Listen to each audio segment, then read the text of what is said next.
Hola, soy Andrés Villegas, tengo 48 años y llevo más de 20 dedicándome a la psicología clínica aquí en Querétaro. He escuchado miles de historias a lo largo de mi carrera, he acompañado a personas en sus momentos más oscuros, pero hay un caso que todavía me quita el sueño. Uno que cambió completamente mi forma de entender los límites de la mente humana. Pero antes de continuar, si esta historia te está gustando, no olvides suscribirte al canal y activar la campanita para no perderte ningún video. Y por favor déjame en los comentarios desde qué ciudad me estás viendo. Me encanta saber de dónde son todos ustedes. También cuéntame si alguna vez has experimentado algo que no puedas explicar con lógica. Me interesa muchísimo conocer tu opinión. Ahora sí, sigamos con la historia porque lo que voy a contarte desafía todo lo que aprendí en la universidad. Mi consultorio está ubicado en una zona tranquila del centro histórico, en un edificio antiguo con paredes gruesas de cantera rosa que mantienen el interior fresco incluso en los días más calurosos del verano. Las ventanas dan a un pequeño jardín interior donde crecen jacarandás que en primavera tiñen todo de morado. Me gusta ese espacio porque transmite calma, algo fundamental para mi trabajo. Los muebles son sencillos pero acogedores, un sofá de terciopelo color verde oscuro, una silla de madera con cojines tejidos a mano, una lámpara de pie con luz cálida que atenúa las sombras de la tarde. En las paredes cuelgan algunos cuadros de artistas locales, paisajes principalmente, porque descubrí hace años que las caras pintadas pueden resultar inquietantes para algunos pacientes. Todo está pensado para que quien llegue se sienta seguro, protegido, en un espacio donde puede ser vulnerable sin miedo al juicio. Trabajo generalmente de lunes a viernes, con horarios que adapto según las necesidades de cada persona. Algunos prefieren venir temprano antes de ir a trabajar, otros al caer la tarde cuando la ciudad se aquieta y las prisas del día empiezan a disiparse. Esa flexibilidad me ha permitido conocer a personas de todas las edades y situaciones, desde adolescentes luchando con la ansiedad hasta adultos mayores enfrentando el duelo. Cada historia es única, cada proceso tiene su propio ritmo, como un jardín donde algunas semillas germinan rápido y otras necesitan meses antes de mostrar el primer brote verde. Tengo que admitir que después de tantos años en esta profesión, pensaba que ya nada podría sorprenderme realmente. Había atendido casos de depresión severa, trastornos de ansiedad paralizantes, situaciones familiares complejas que parecían no tener salida. Siempre encontraba las palabras adecuadas, las técnicas apropiadas, la manera de acompañar sin invadir. Me sentía competente, seguro de mis habilidades, consciente de mis límites profesionales. Pero entonces llegó octubre de hace 3 años, y con él, la llamada que lo cambiaría todo. Era un martes por la tarde. Recuerdo perfectamente la luz dorada entrando por la ventana, ese tono anaranjado característico del otoño que hace que todo parezca más suave, más melancólico. Acababa de terminar una sesión, y estaba organizando mis notas cuando sonó el teléfono del consultorio. La voz al otro lado era femenina, tranquila, pero con un dejo de urgencia apenas perceptible. Se presentó como Gabriela Campos y me preguntó si tenía disponibilidad para atender a su hijo. Le dije que sí, que podíamos agendar una cita para la semana siguiente. Hubo una pausa larga. Podía escuchar su respiración a través del teléfono y luego dijo algo que me llamó la atención. «Doctor Villegas, necesito que sea pronto. Mi hijo Damián está pasando por algo que ningún especialista ha podido comprender. Ya hemos visitado a 5 psicólogos diferentes y todos terminan diciendo lo mismo, que no pueden ayudarlo, que es mejor buscar a alguien más. Por favor, usted es nuestra última esperanza». La desesperación en su voz era genuina. Podía sentirla atravesando la línea telefónica como una corriente eléctrica. Le pregunté la edad del chico y ella respondió que 16 años. Entonces accedí a verlos al día siguiente, miércoles a las 5 de la tarde, una hora en la que generalmente tenía libre. Cuando colgué el teléfono, me quedé mirando por la ventana hacia el jardín donde las hojas de los jacarandás comenzaban a caer formando una alfombra irregular en el suelo. Había algo en esa conversación que me generaba una inquietud difícil de nombrar, como cuando el aire cambia antes de una tormenta. Esa noche dormí mal. Soñé con pasillos interminables y puertas que se abrían hacia habitaciones vacías. No es común que un simple llamado telefónico me afecte de esa manera, pero supongo que mi intuición ya estaba captando señales que mi mente racional todavía no procesaba. A la mañana siguiente, preparé el consultorio con más cuidado del habitual. Ajusté los cojines del sofá, Me aseguré de que hubiera agua fresca en la jarra de vidrio. Encendí un difusor con aceite esencial de lavanda para crear un ambiente más relajante. No sabía por qué sentía esa necesidad de que todo estuviera perfecto, pero ahora entiendo que mi cuerpo se estaba preparando para algo importante. El miércoles transcurrió con una lentitud exasperante. Tuve 3 sesiones durante el día, cada una requiriendo mi completa atención. Pero en los momentos entre paciente y paciente, mi mente volvía invariablemente a esa cita de las 5. A las 4:30 ya estaba esperando, revisando mentalmente las técnicas que podría aplicar según lo que encontrara. Trastornos de conducta, problemas de adaptación social, ansiedad, depresión adolescente, todo pasó por mi cabeza como un catálogo de posibilidades. Sonó el timbre exactamente a las 5. Cuando abrí la puerta, me encontré con una mujer de unos 40 años, cabello oscuro recogido en una coleta baja, ojos verdes marcados por ojeras pronunciadas que hablaban de muchas noches sin descanso. Vestía una blusa color crema y pantalón de mezclilla, nada llamativo, pero su postura delataba una tensión contenida, como si sus hombros cargaran un peso invisible. A su lado estaba Damián. Lo primero que noté del chico fue su quietud.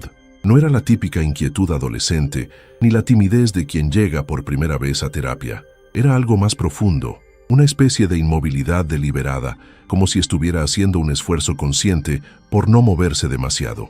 Era delgado, de estatura promedio para su edad, cabello castaño oscuro cortado de forma sencilla, piel clara con algunas pecas en las mejillas. Vestía una sudadera gris y pantalones deportivos negros. Sus ojos, sin embargo, eran lo más impactante. Oscuros, casi negros, con una intensidad que no esperaba encontrar en alguien de 16 años.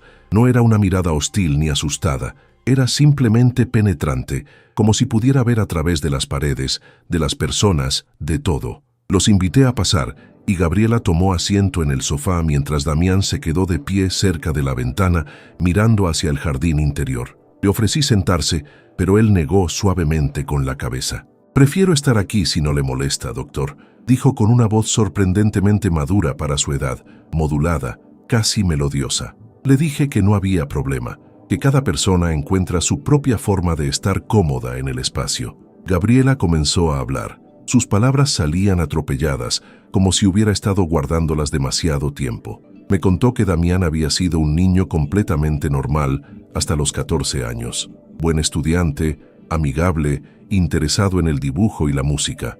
Pero hace 2 años algo cambió radicalmente. Empezó a tener episodios donde se quedaba completamente inmóvil, mirando al vacío durante minutos que parecían horas. Al principio pensaron que eran ausencias, quizás epilepsia, pero todos los estudios neurológicos salieron perfectamente normales.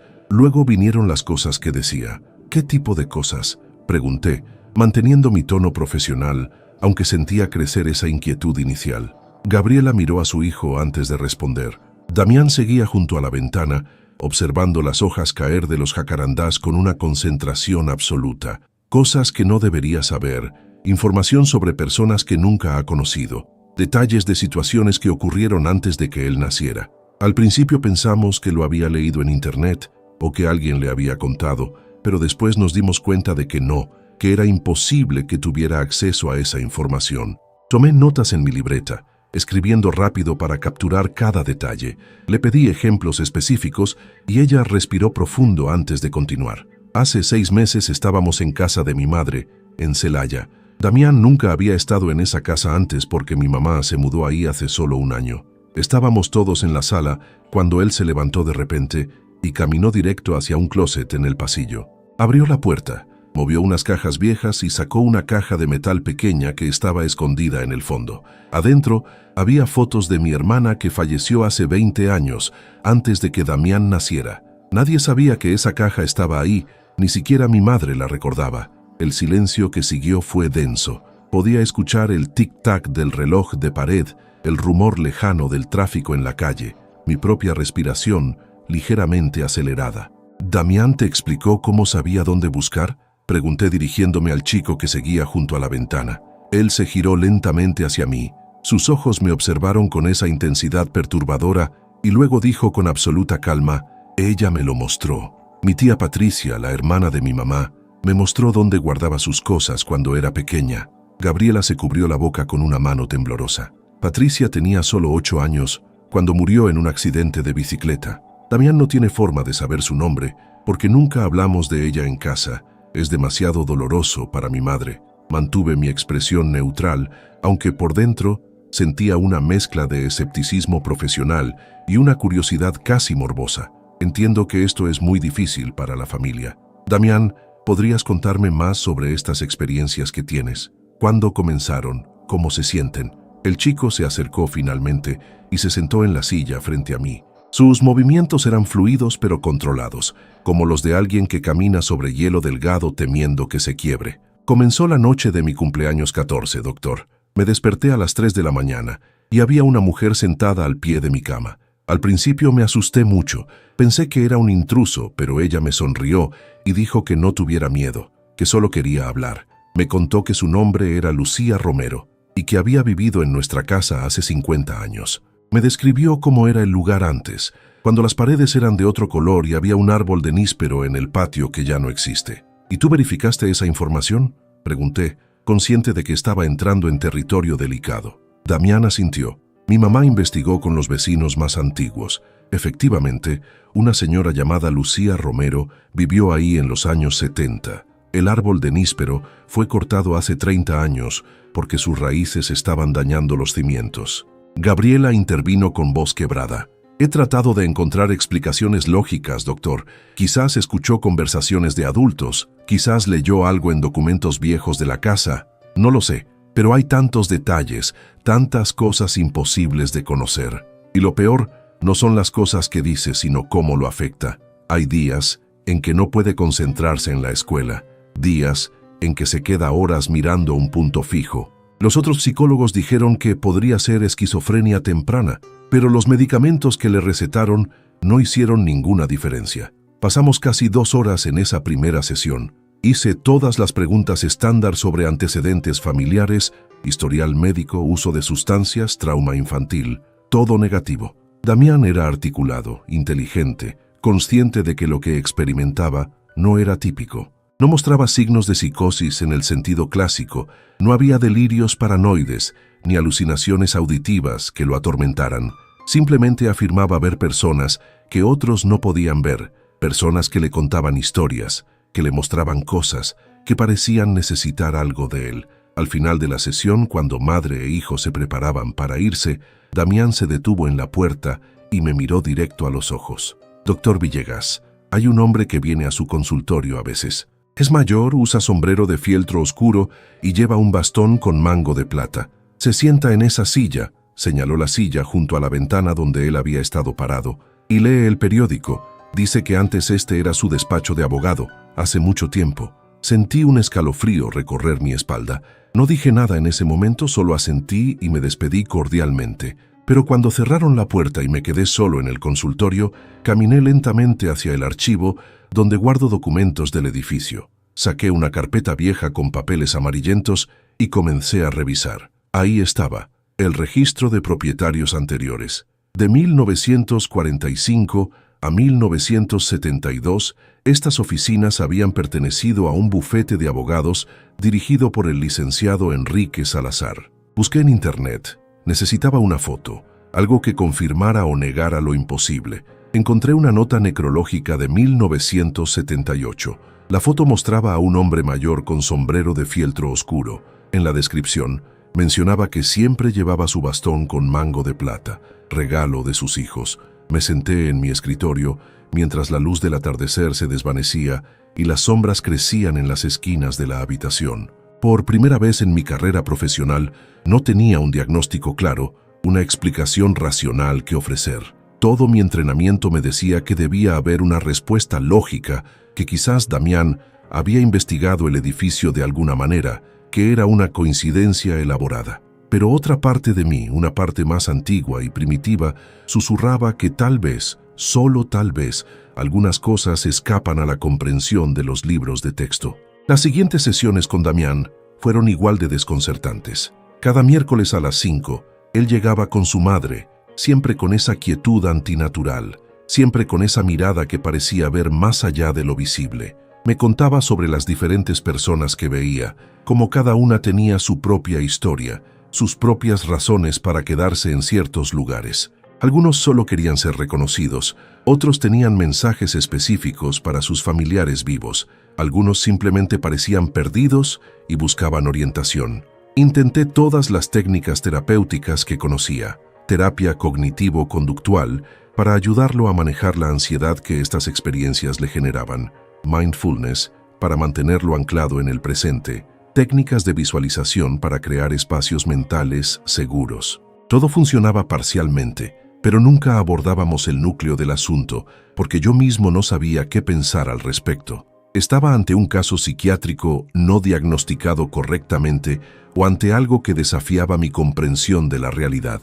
Una tarde de noviembre, durante nuestra sexta sesión, sucedió algo que terminó de desmoronar mi escepticismo. Damián llegó especialmente alterado. Sus manos temblaban ligeramente y había perdido aquel control férrico sobre sus movimientos. Se sentó en el sofá y antes de que pudiera preguntarle qué ocurría, empezó a hablar con urgencia. «Doctor, necesito decirle algo importante. Hay una niña que viene aquí muy seguido. Tiene como 5 o 6 años, cabello rubio con 2 trenzas, vestido azul con florecitas blancas. Está muy asustada. Dice que se perdió y no puede encontrar a su mamá. Me mostró el parque donde estaba jugando. Es cerca de aquí. Tiene una fuente grande en el centro y bancas de madera pintadas de verde». Había un parque que coincidía con esa descripción a 3 cuadras del consultorio. Le pedí más detalles y Damián continuó. «La niña dice que su nombre es Valentina Soto. Estaba jugando con una pelota roja cerca de los columpios cuando se alejó siguiendo a un perrito que pasó corriendo.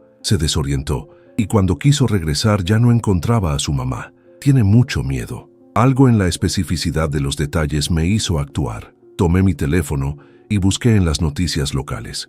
No encontré nada reciente, pero amplié la búsqueda a años anteriores. Mi corazón se detuvo cuando apareció un artículo de hace 7 años. Una niña llamada Valentina Soto, de 6 años, había desaparecido en el Parque Alameda mientras jugaba. Nunca fue encontrada. La foto del artículo mostraba a una niña rubia con trenzas, sonriendo a la cámara. El artículo mencionaba que llevaba puesto un vestido azul con flores blancas el día de su desaparición. Miré a Damián con una mezcla de asombro y algo cercano al terror. «¿Cómo sabías eso?» Mi voz salió más ronca de lo que pretendía. Él me devolvió la mirada con esos ojos oscuros, llenos de una tristeza que ningún adolescente debería cargar. «Yo no lo sabía, doctor. Ella me lo contó. Y hay muchos más como ella. Personas que no fueron escuchadas, que quedaron atrapadas en momentos de confusión o dolor. No sé por qué puedo verlos. No sé por qué me eligieron para esto. Solo sé que están ahí y que necesitan algo». Esa noche no pude dormir. Me quedé despierto en la oscuridad de mi habitación, escuchando los sonidos nocturnos de la ciudad, el ladrido lejano de un perro, el paso ocasional de un automóvil, el viento moviendo las ramas del fresno fuera de mi ventana. Pensaba en todos mis años de estudio, en los fundamentos científicos de la psicología, en la importancia del método empírico. Y luego pensaba en Damián, en Valentina Soto, en el licenciado Salazar con su sombrero y su bastón. ¿Dónde quedaba la línea entre la ciencia y lo inexplicable? Durante las siguientes semanas, modifiqué mi enfoque terapéutico. En lugar de tratar de convencer a Damián de que sus experiencias no eran reales o de medicarlas para que desaparecieran, comencé a ayudarlo a procesarlas, a entenderlas como parte de su vida sin que lo consumieran. Le enseñé técnicas de protección emocional, formas de establecer límites incluso con estas presencias que percibía. Le ayudé a desarrollar rituales que le dieran sensación de control, momentos del día donde podía estar completamente presente en su propia realidad sin la interferencia de lo otro. Curiosamente, este enfoque funcionó mejor que cualquier otro. Damián comenzó a mejorar notablemente. Pudo retomar sus estudios con más normalidad, recuperó algunas amistades que había descuidado, empezó a dibujar de nuevo. Las experiencias no desaparecieron, pero aprendió a convivir con ellas de una manera más saludable. Me confesó en una sesión que sentía que quizás estas habilidades no eran una maldición, sino algo más complejo, tal vez una forma diferente de percibir el mundo que simplemente necesitaba ser integrada en lugar de suprimida. Hubo un momento particularmente hermoso durante una sesión de marzo, cuando los jacarandás del jardín interior comenzaban a florecer tiñendo todo de ese violeta luminoso. Damián estaba sentado frente a mí, más relajado de lo que lo había visto en meses, y me dijo algo que no olvidaré nunca. Doctor Villegas, al principio pensaba que estaba roto, que había algo fundamentalmente mal en mí. Todos los especialistas anteriores me miraban con lástima o con desconfianza, como si fuera un caso perdido o un mentiroso. Usted fue el primero que me escuchó de verdad, sin juzgar, sin decidir de antemano qué era real y qué no. Me enseñó que no tengo que tener todas las respuestas, que está bien no entender completamente lo que me pasa. Me ayudó a ver que puedo tener una vida normal, incluso con esto. Sus palabras me conmovieron profundamente. Me di cuenta de que mi papel no había sido curar algo ni hacer desaparecer sus experiencias, sino simplemente acompañarlo en encontrar su propia manera de habitar el mundo, con todas sus complejidades y misterios. En cierto modo, Damián también me había enseñado algo fundamental, que la humildad es esencial en esta profesión, que hay cosas que escapan a nuestro conocimiento y que está bien admitirlo. Trabajamos juntos durante casi un año completo. Poco a poco, las sesiones se fueron espaciando de semanales a quincenales, luego mensuales. Gabriela reportaba que su hijo estaba mucho mejor, que había recuperado su chispa, que incluso estaba considerando estudiar algo relacionado con el arte o la antropología. La última vez que los vi fue en septiembre del año pasado. Damián había crecido un poco.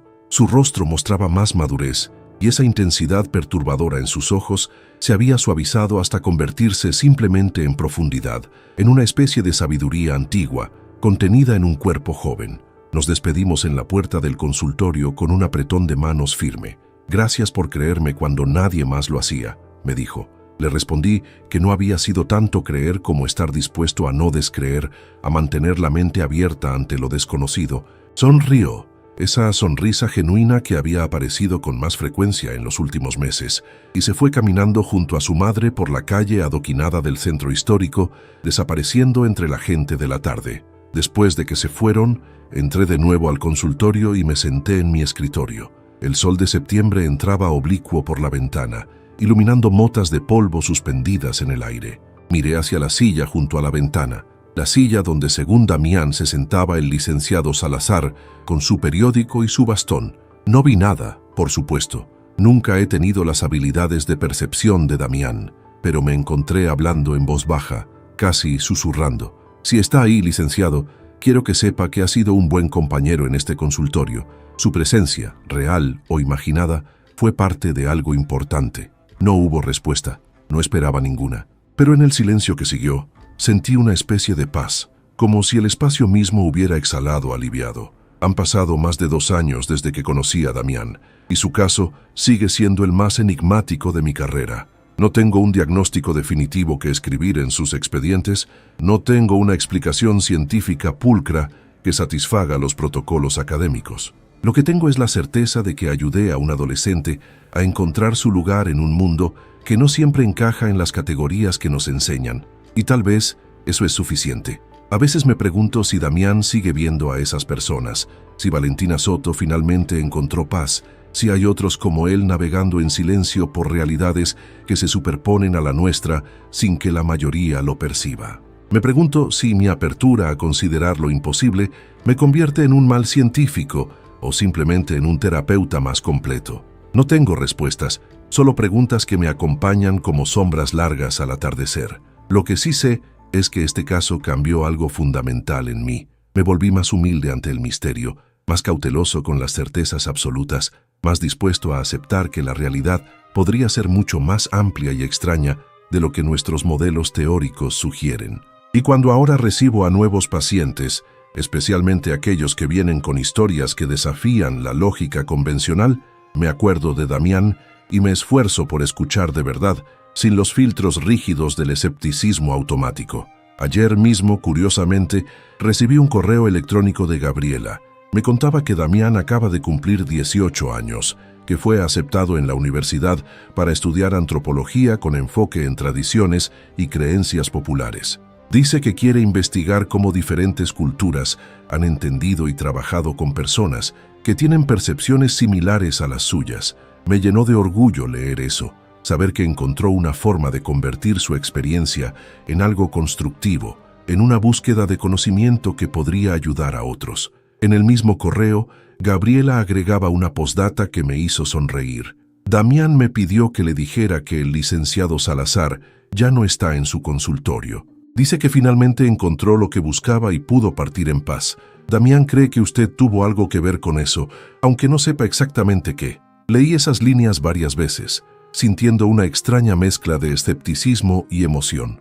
Miré hacia la silla junto a la ventana, vacía como siempre ha estado para mis ojos, y me permití considerar la posibilidad, aunque fuera solo por un momento, de que Damián tuviera razón, de que algo en mi disposición a escuchar, a no negar precipitadamente, había creado un espacio donde incluso lo invisible podía encontrar resolución. Esta profesión me ha enseñado que sanar no siempre significa eliminar síntomas o ajustar comportamientos a lo normativo. A veces, sanar es simplemente ayudar a alguien a encontrar significado en su experiencia, por extraña o inexplicable que sea.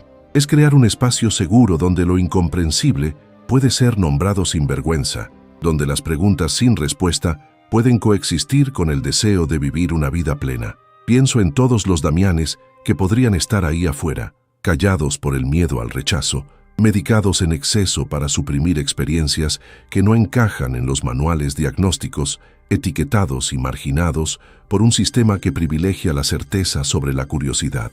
Y me comprometo a seguir siendo el tipo de profesional que mantiene la puerta abierta, que está dispuesto a decir «no lo sé» cuando es honesto, que puede sostener la paradoja sin necesidad de resolverla inmediatamente. El consultorio donde trabajo sigue siendo el mismo espacio acogedor, con paredes de cantera rosa y ventanas al jardín de jacarandás. Los muebles no han cambiado. La lámpara de pie sigue iluminando con su luz cálida las tardes de invierno. Los cuadros de paisajes cuelgan en las mismas paredes. Pero yo ya no soy exactamente el mismo profesional que era hace 3 años. Damián me transformó de maneras sutiles pero profundas, expandió los límites de lo que considero posible, me enseñó que la ciencia y el misterio no tienen que ser enemigos irreconciliables. Ahora, cuando un nuevo paciente llega con una historia que desafía mis esquemas mentales, respiro profundo y me recuerdo a mí mismo lo que aprendí. Escuchar primero, juzgar después y mantener siempre un pequeño espacio para lo incomprensible. Porque al final, ¿quién puede decir con absoluta certeza dónde termina lo explicable y comienza lo inexplicable? ¿Quién puede trazar una línea definitiva entre la percepción compartida y la realidad individual? La mente humana sigue siendo el territorio más vasto y misterioso que conocemos. Después de 20 años estudiándola, puedo decir con honestidad que apenas hemos arañado la superficie. Hay profundidades que aún no comprendemos, capacidades que tal vez ni siquiera hemos nombrado correctamente. Y Damián, con su habilidad desconcertante para percibir lo que otros no pueden, podría estar mostrándome una de esas fronteras inexploradas. A veces, en las tardes tranquilas cuando el consultorio está vacío y la luz del sol dibuja patrones cambiantes en el piso, me permito imaginar cómo sería ver el mundo a través de los ojos de Damián. Capas de tiempo superpuestas, historias resonando en los espacios, presencias invisibles compartiendo nuestras habitaciones. Debe ser abrumador, hermoso y aterrador a la vez, pero también, tal vez, sea una forma de conexión profunda con algo más grande, una red invisible de experiencias humanas que trasciende los límites de la vida individual. No sé si alguna vez tendré otro paciente como Damián. Parte de mí espera que sí, porque me gustaría tener otra oportunidad de acompañar ese tipo de proceso